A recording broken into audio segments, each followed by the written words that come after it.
हरे कृष्णा, राधे राधे। दोस्तों, आप सब कैसे हैं? राधा रानी और लड्डू गोपाल की कृपया आप सभी पे सदा ही बनी रहे।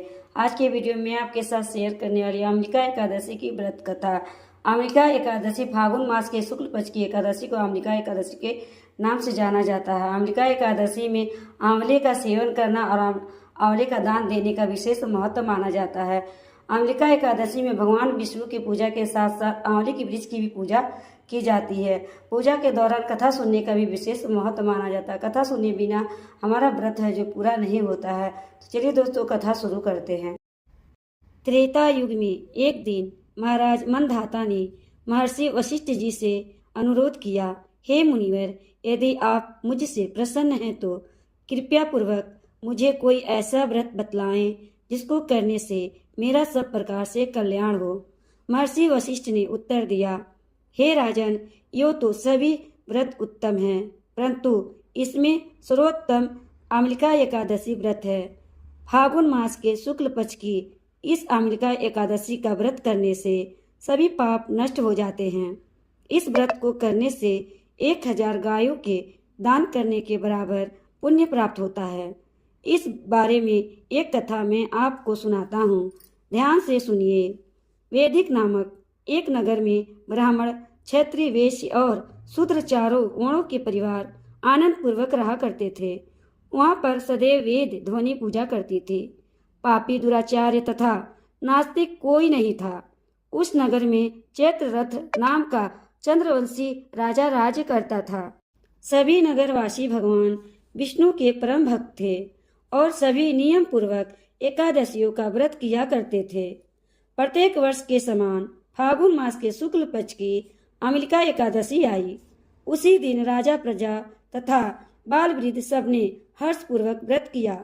राजा अपनी प्रजा के साथ मंदिर में जाकर कुंभ स्थापित करके धूप, दीप, नवेच, पंचरत्न आदि से आंवले का पूजन करके इस प्रकार स्तुति करने लगा, हे विष्णु भगवान, आप ब्रह्मा जी द्वारा उत्पन्न हुए हो और समस्त पापों का नाश करने वाले हो, अतः आपको मेरा नमस्कार है। अब आप मेरा अर्घ्य स्वीकार करें। आप रामचंद्र जी द्वारा सम्मानित हो। मैं आपसे प्रार्थना करता हूँ कि आप मेरे समस्त पापों का समूल नष्ट करें। मंदिर में सबने रात्रि को जागरण किया। रात के समय वहाँ एक बहेलिया आया जो अत्यंत पापी और दुराचार्य था। वह अपने कुटुंब का पालन जीव हिंसा करके किया करता था। उस दिन उसे कोई शिकार नहीं मिला था, अतः निराहार रहना पड़ा। भूख प्यास से अत्यंत व्याकुल वह बहरिया मंदिर के एक कोने में बैठ गया और विष्णु भगवान तथा एकादशी महात्म्य की कथा सुनने लगा। इस प्रकार अन्य मनुष्य की भांति उसने भी सारी रात जागरण में बिता दी। प्रातःकाल घर आकर उसने भोजन किया।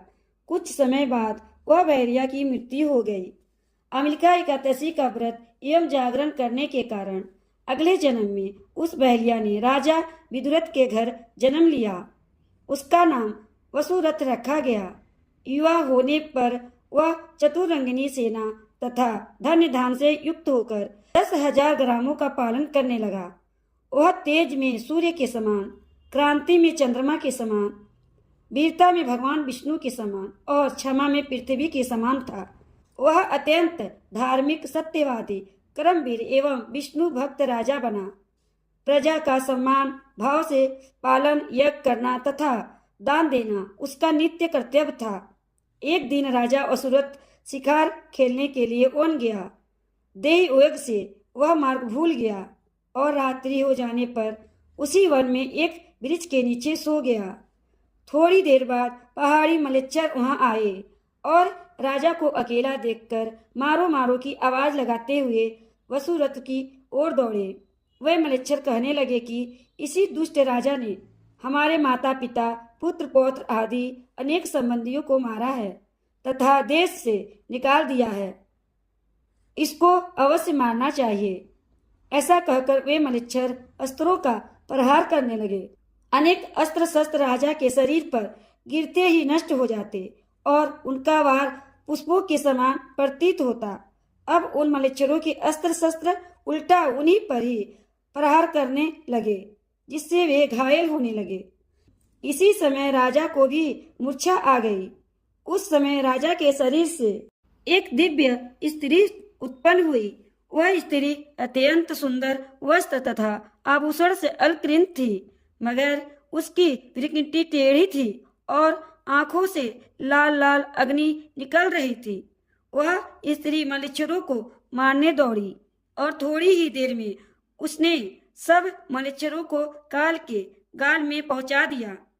जब राजा सोकर उठा तो इन मलेच्छरों को मरा हुआ देखकर सोचने लगा कि इन शत्रुओं को किसने मारा है।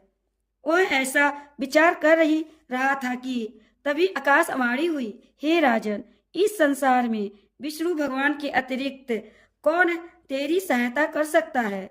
इस आकाशवाणी को सुनकर राजा अपने नगर को चला आया और सुख पूर्वक राज करने लगा। महर्षि वशिष्ठ जी आगे बोले, हे राजन, यह आमिलका एकादशी के व्रत का प्रभाव था।